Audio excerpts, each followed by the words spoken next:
సందమామ ఊరిలో కెన్నెలమ్మ వాడలో అచ్చ తెలుగు పుచ్చ పూల పున్నమేనులే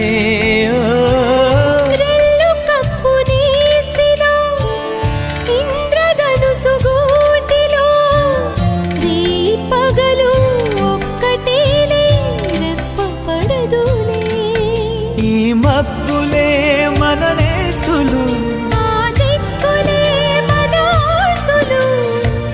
చల్లగాలులా పల్లకీలలో సుక్క సుక్కని సుట్టి వద్దమా నిండు నూరేళ్ల సావాసం స్వర్గమవ్వాలి వనవాసం ఈ రీతులు గీతలు సెరిపేయాల